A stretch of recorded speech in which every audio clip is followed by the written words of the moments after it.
video I'm going to show you some vintage military knives that I have, and first one I have to show you is a Air Force survival knife. This is a Marbles, Gladstone, Michigan,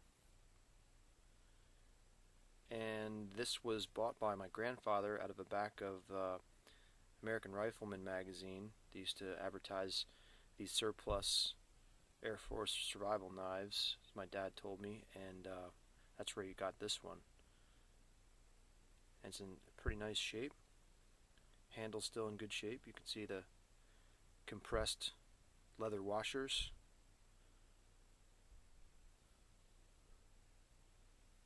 And the original sheath, which has seen better days. And my grandfather's initials, WRB 1960. And even has the sharpening stone there in that little pouch. So I'll set that here. What we're going to do is compare some of the size and weight of some of these old knives here. So next I have is a original Marine Corps knife. This is a Camillus.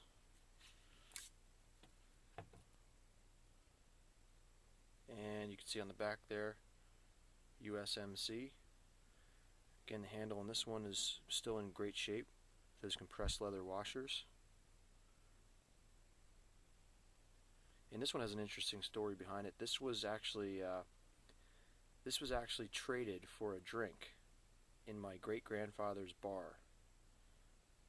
A veteran came in there from World War II, didn't have any money on him, and he traded it for a drink at the bar. And now my dad has it. Still has the original sheath, which I needed to make a new strap for that had cracked and broke off at the snap. So I made one to try to make it look aged. It like blended in.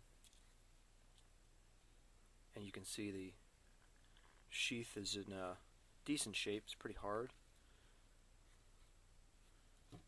But I'm hoping that it doesn't crack any further than what I have right now. So there's those two. And then the last is a knife that I had in another video, which if you didn't see that, I talk about a little bit of how I fixed this knife up. This is a Cattaraugus Quartermaster Knife. See if you can see that. 225Q that I restored. All I had was the knife, and I did not have the handle or the pommel assembly or the guard here at all. So I had to make those, and I have put a hickory handle on it. So I didn't try to rebuild it exactly to spec. That's why you see it looks a little different than what you may be used to seeing. So as far as the weight of these, the way they're set up right now, and length, we'll just talk about those a little bit. You can see the one that has the heaviest blade is the Cattaraugus.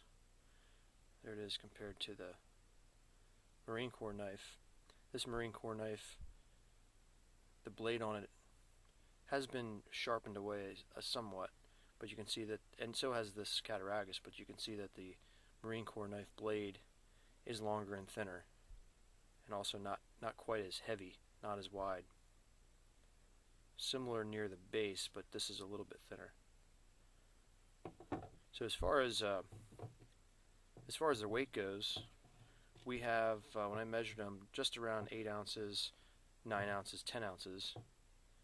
And as far as the length of the whole knife, let's see, we have, over in this one we have, you got about 12 inches with the Marine Corps knife.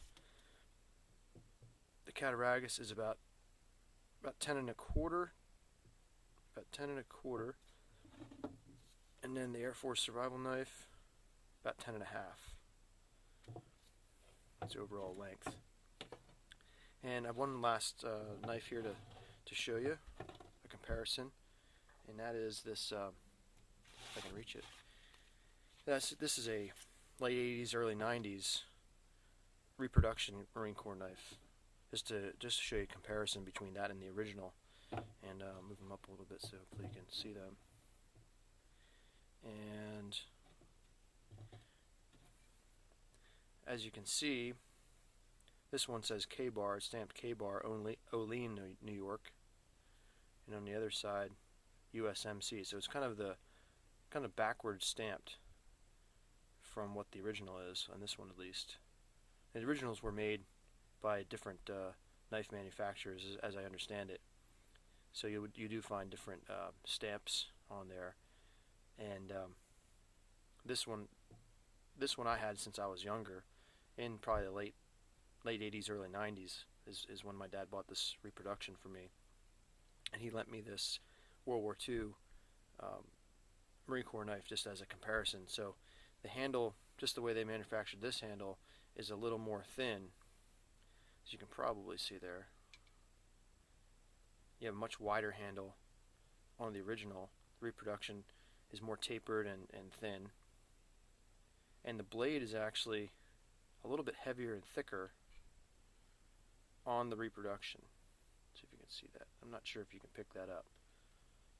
The reproduction is a little bit heavier than the original. I do like the feel of the original. Has a nice, wide grip on it, and the reproduction has a much different feel with that thinner grip. But still a good knife, well made. I used it pretty hard when I was younger. Climbing hills with it. I would dig it into the ground, into rocks and dirt. I didn't know any better, and I just had fun using it. So it's still pretty good shape. I put a pretty decent edge on it a while ago, and it holds the edge nicely. So that's just a video. Hopefully, if you're interested in these old knives, you'll appreciate a comparison there. And if you have any questions or comments, please leave them. And thanks for watching.